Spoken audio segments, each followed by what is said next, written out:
Hello friends, मैं हूं आशुतोष और आप सभी का स्वागत है हमारे YouTube channel competitive classes with Ashu में। फ्रेंड्स, जैसा कि हमने पिछले वीडियो में डिस्कस किया था, बंगाल के प्रमुख गवर्नर और गवर्नर जनरल, और इस वीडियो में हम देखेंगे भारत के प्रमुख गवर्नर जनरल एवं वायसराय। वीडियो स्टार्ट करने से पहले हम आपको बता दें कि हमारे चैनल का नाम है कॉम्पिटिटिव क्लासेस विद आशु। अगर हमारा वीडियो आपको अच्छा लगता है तो प्लीज़ इसको लाइक करिए, शेयर करिए और सब्सक्राइब करिए। ये वीडियो आप किसी भी एग्ज़ाम के लिए देख सकते हैं, क्योंकि हर एग्ज़ाम में इस टॉपिक से 1 से 2 नंबर के प्रश्न पूछ लेता है।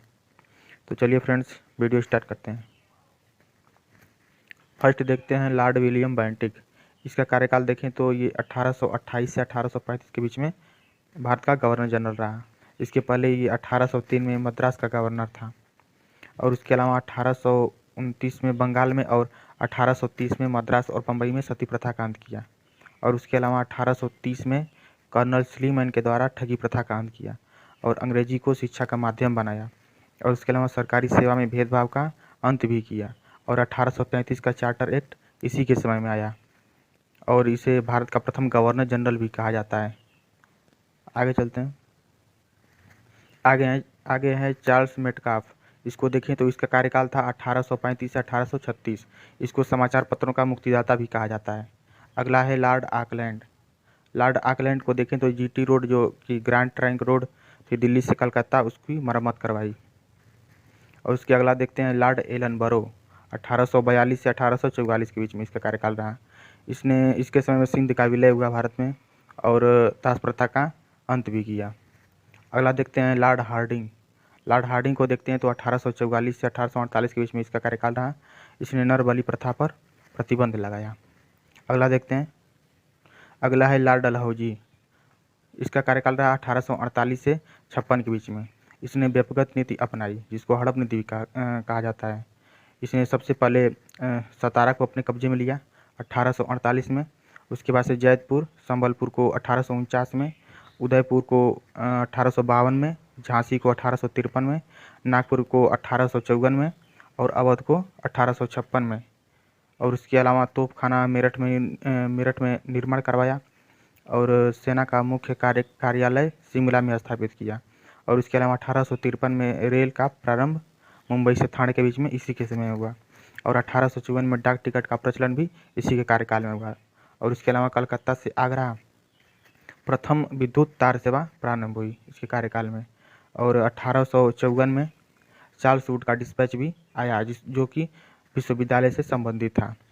और इसके अलावा देखें तो सिक्किम को 1850 में और पंजाब को 1852 में था। 1952 में ही द्वितीय आंग्ल वर्मा युद्ध के द्वारा वर्मा का विलय किया भारत में। आगे देखते हैं। आगे है लॉर्ड कैनिन। लॉर्ड कैनिन को देखें तो इसका कार्यकाल रहा 1856 से 1862 के बीच में। ये अंतिम गवर्नर जनरल रहा भारत का। इसके बाद से वायसराय बन गया। आगे देखेंगे। 1857 की क्रांति के समय गवर्नर जनरल रहा ये भारत का। और जब 1858 में अधिनियम आया, 1858 का अधिनियम, तो उसके द्वारा ये वायसराय कहा गया। आगे देखेंगे तो विधवा पुनर्विवाह अधिनियम भी लाया 1856 में। इसके अलावा भारतीय दंड संहिता, जिसको जो आईपीसी की स्थापना भी 1860 में की। और उसके अलावा 1857 में कलकत्ता, बम्बई तथा मद्रास में विश्वविद्यालय की स्थापना की। अगला देखते हैं लॉर्ड मेयो। तो लॉर्ड मेयो 1869 से 1872 के बीच में इसका कार्यकाल रहा, जो कि इसके समय में 1872 में पहली जनगणना प्रारंभ हुई। और उसके बाद से कृषि विभाग की स्थापना भी 1872 में इसने की, जिसकी हत्या, लॉर्ड मेयो की हत्या पोर्ट ब्लेयर में कर दी गई थी। आगे देखेंगे। आगे है लॉर्ड लिटन।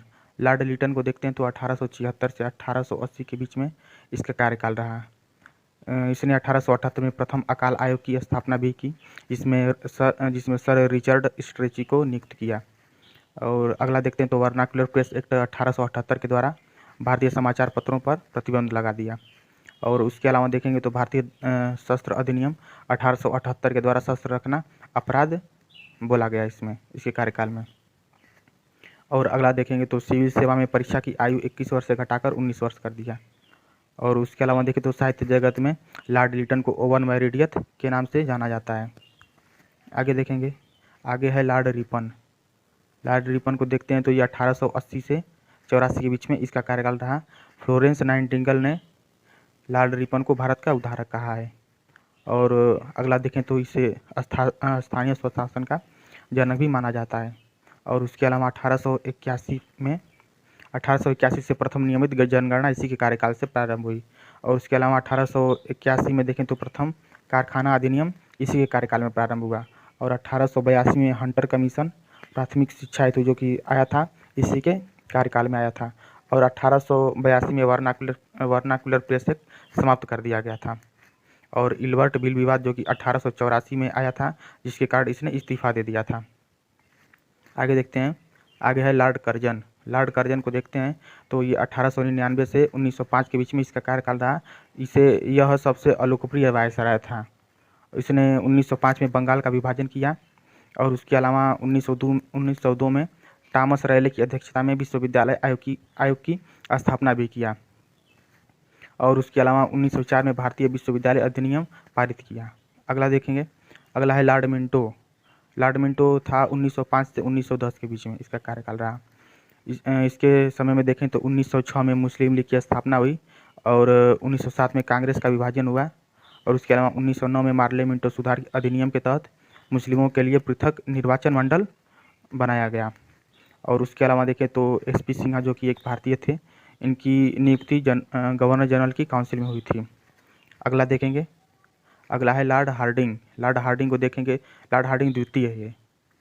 इसको देखेंगे तो ये 1910 से 1916 के बीच में इसका कार्यकाल रहा। इसके समय में दिल्ली दरबार का आयोजन हुआ।